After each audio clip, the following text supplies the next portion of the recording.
Any questions? So you said in tolerance journal would be almost like a completion grade? It's kind of like a completion grade. Exactly. Did you do it or did you not do it? I'm halfway there. You're halfway there. Yeah. That's a half high five. So Jill, this year you decided that you were going to spend a little bit of your summer taking on a project for one of your classes. Tell us a little bit about the class that you signed up for, what you were hoping to get out of it. The class was intriguing to me. I really wanted to understand what authentic assessment was, because how do you do that in English? And I can see that maybe in robotics with science, and I can see that more so in math and science, but it hadn't been modeled for me in English, and I really don't understand what that means for English. How do you create something where you continue looking at the power of the logic and to develop an argument, but may not look like you've read these two texts, now compare and contrast? And so that's where I was intrigued by, what does this mean for me? But what I found was I could not design it any further unless I was working with kids. So, and perhaps with these kids that you had. Yeah. The journal entries are just you thinking about acts of tolerance and lack of tolerance around you. The journal is just your, I call it your place of creativity. So you struggled through fall break and you built your rubric and you knew your kids and you set up and you reframed your question. I did. So to include that, what does tolerance or intolerance create? I saw this person tolerating another person. I saw this person not tolerating another person, and this is what resulted. The conferences made all the difference in the world. Without the conferences, this project would not have launched. We go from what's being tolerated, what it leads to, and your reaction. So, what does it lead to? It leads to others having, like, the one who's being bullied, they have, like, lower self-esteem. Have you seen this happen? Yeah, it happens a lot on my bus. And the pastors are then being intolerant of the swimmers. Sounds like you've given this a lot of thought. Yeah. Okay. And how was it for you to make this YouTube video? It was really interesting. It took a lot of work because I wanted to get pictures that would actually like give like motivation to people, and people were like, wow, that really is like affecting us. Do we eventually get to share with the class? I hope so. That's like the golden nugget I'm waiting to receive, is the day we get to present. That'll be fun. I'm talking about bullying on the bus, and I found out many things that I did not know, and one thing that I found out was 1 in every 5 students that are bullied on the bus. I did my project on a series of events that happened in Houston, Texas, in regard to the mayor, Miss Annie Sparker. She is the first openly lesbian mayor in the United States. Okay, so for my project, I'm doing why people tolerate smoking. And I decided to do this project because I have family members of my own that smoke, and I wanted to make a difference in our community as well. When they create their own structure, that's more powerful than if I handed them a worksheet and said, fill this out for your structure. Ah, fascinating. Well, I wanted to do like my essay, like a letter, and then like I can always keep that letter, but then like to present it to the class, I wanted to do a video.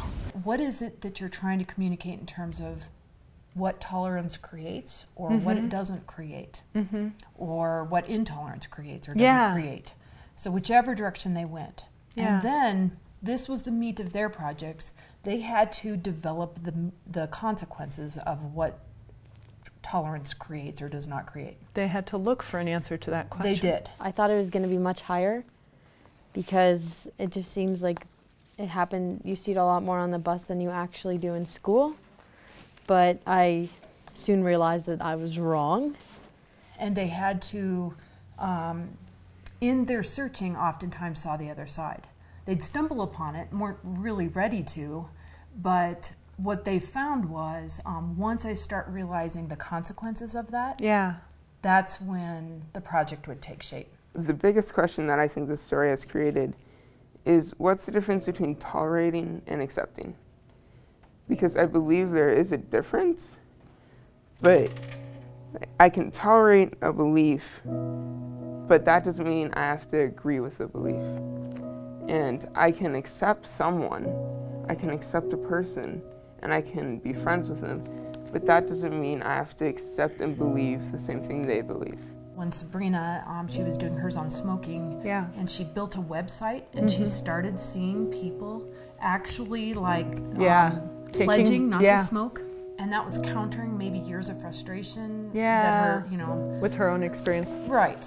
That really was empowering to her. And so it also shows you how many people have already taken the pledge. So right now I have 32 people that have already signed up to stop smoking. I'm gonna go take the pledge. Please do. When they take something they love and you guide them with questions, that's always been more successful than me ever imposing my creativity or ideas on them, because it's not the way they problem solve. How would this situation be impacted, do you think? It might have the same effect, but it might not. It might pass. What do you think, Lane? You know what, to be completely honest, I think it probably might have been passed because, well, you know what, I asked a really good question. I don't know. I know they're excited when they don't talk to me when they say a statement. Oh. So when we're in class discussion, if they direct their comments and questions to me, even though it was about Jacob's project or Sabrina's or Mackenzie's, then I know they're doing it for me, kind of.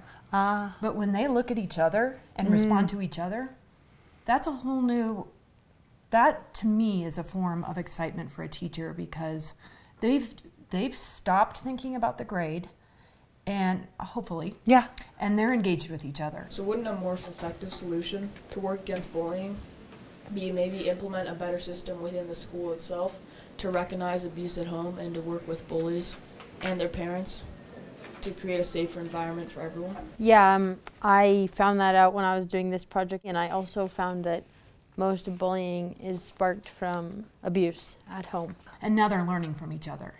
And that has been some of the most emotionally gratifying. Right. Yeah. I was going on an airplane and I went to the bookstore and I picked up a Time magazine. And it was a very interesting issue. It showed like the different, like the top 1% and the middle 20% and the lower 30%. And it really showed like as we went down to lower classes, like smoking went up, drug use went up, sexual activity at an earlier age went up. So we're talking a 5.5, 6 month journey here that you've been on with your kids. That's right. For this one unit. Right. Is it worth it? Completely. Yeah. Why? Well, it invigorated me as an educator, and it's just been fun. I feel like a new teacher again when everything I do is brand new and fun. And when they take something they love and make it work, and then when I see them talking with each other in a class setting, and when they send me an email or they'll come back to me during, an academic assistance period and say, I was thinking of this too, Mrs. Gokin, then I know that they're still thinking about it, and that is right where I want them. It hasn't been bell to bell for your class. It's learning that has expanded beyond this. Right, and that is exactly how I want them to see this assignment in many areas of their life, because, what does it matter? Well, it does matter. Right. Yeah.